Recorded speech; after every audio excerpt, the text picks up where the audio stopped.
All right, so I'm underneath my 300ZX and about to install the manual transmission. In the last episode, I got everything prepped, installed the clutch, flywheel, clutch pedal, all that stuff. And now I'm finally ready to get this thing bolted onto the engine. I got this thing up on the transmission jack. I will say that it's a lot lighter than that automatic transmission, but not a light transmission for sure. Before I start lifting this thing into place, I first have to install all of this throwout bearing stuff with the clutch fork and the slave cylinder and all that stuff. So I figured I would do it after I got it up on the jack, because I was rolling this thing and I didn't want the fork sticking out and, you know, bending or anything like that. All right, so let's get this stuff installed. Then let's get this 5-speed in there.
All right, I finally got this transmission in. I'm probably gonna edit the video so it cuts right when I first start trying to push the transmission in, and then all of a sudden it's finished. But let me tell you, it took me hours to get this thing in there. I was just having trouble with it aligning, you know, getting the splines of the input shaft and the pilot bearing and all of that lined up. And, you know, the main problem actually ended up being this big grounding wire right at the very back side of the transmission. So that cable just snuck in between the engine block and the bell housing. So I was just not able to get that top of the bell housing like flush with the engine block. Oh, that was brutal. This is kind of a hard transmission to get in there. You know, I never put any sort of like grease or anything. I know some people do that, but I really just don't like putting any grease anywhere near the clutch disc. So that might have been why I was fighting so much, but I finally got it.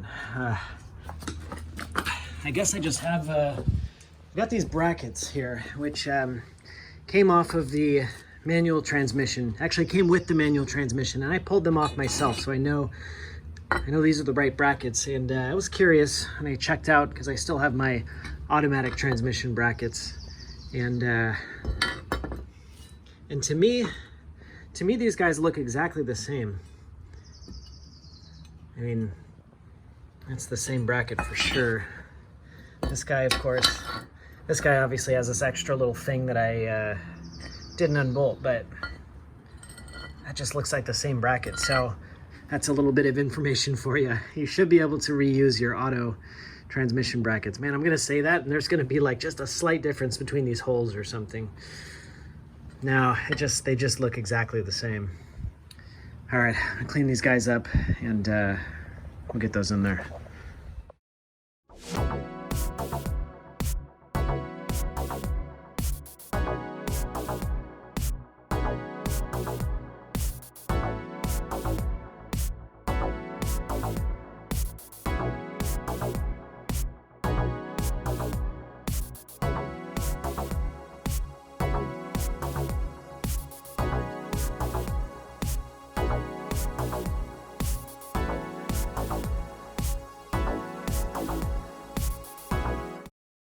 All right, brackets in. That second dust shield is in, almost forgot that guy. That's it, that's all of the bolts on the bell housing to the engine.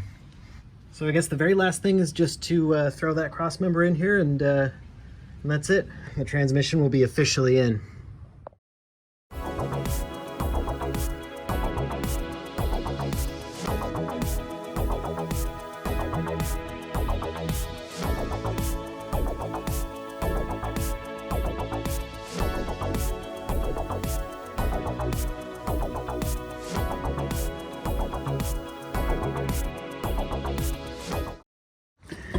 All right, transmission's in, it's all bolted in. I think we're pretty much on the home stretch here. I guess the last few things I have to do are kind of connect all of this stuff together, you know, the wires, the shifter, the hydraulic clutch line, little things like that. And of course the drive shaft, and install the exhaust again. I guess I have a little ways to go still.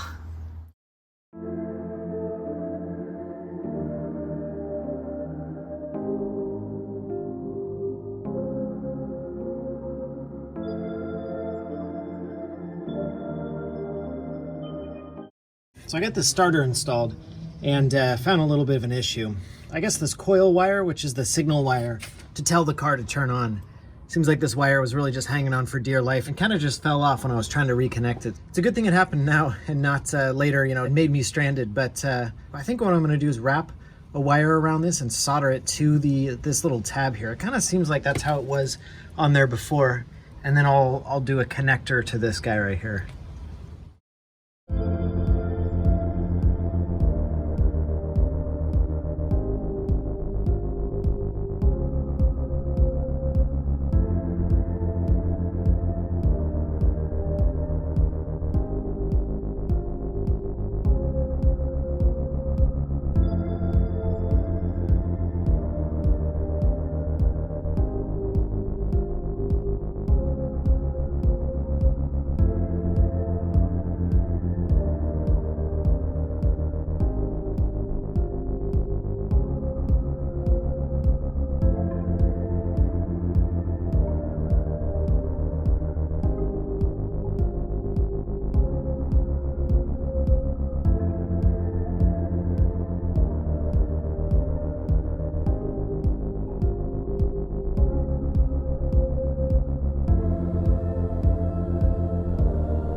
All right, I got this brake line hooked up too, or I should say this clutch line hooked up too. And let's see if we can get this thing bled.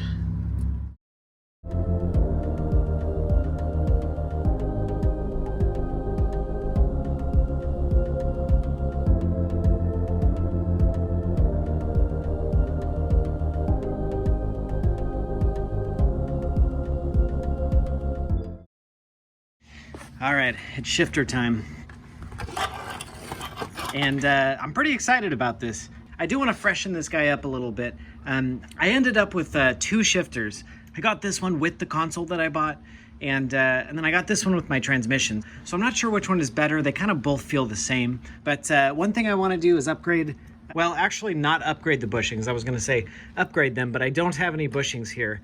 I have some sort of like steel insert, but I think there's supposed to be a rubber piece in here.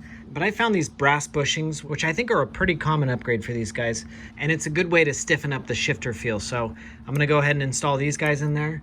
And this lower boot to me is pretty important because this is gonna be exposed to the outside elements. So whichever one I pick, I'm gonna go ahead and replace this rubber sort of boot as well.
right, looks good from the bottom side. Shifter looks good.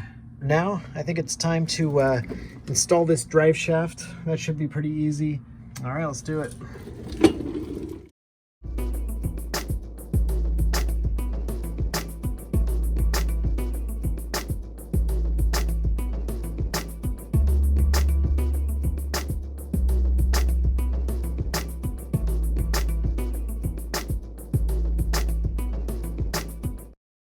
There we go, looks pretty nice.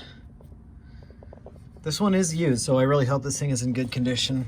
I suppose it's not the end of the world if I have to get it balanced or something. I guess I ought to fill the transmission with fluid before I get too far.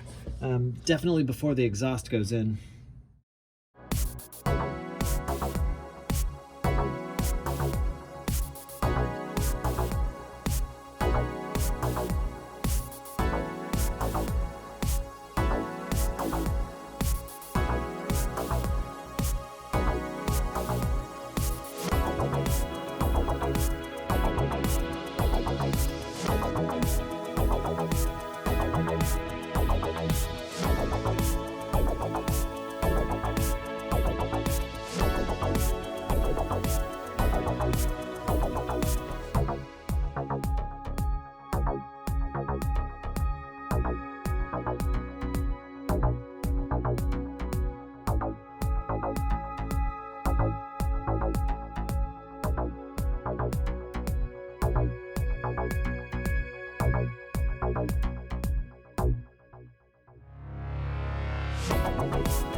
All right, exhaust is in. Whew. This exhaust system is very heavy. Makes me feel like maybe I should look into upgrading it at some point. So we're pretty much done under here. It's almost time to drop the car back on its wheels, but the very last thing I want to do here is kind of like tuck this hose up a little bit, and I want to put some heat shielding on it too, because it does get, you know, fairly close to the exhaust, and I know that brake fluid does get toasted if you don't shield it from that kind of stuff. So I'll grab some of that stuff and take care of it in the next episode. I'm pretty exhausted, no pun intended, and I'll catch you guys in the next one.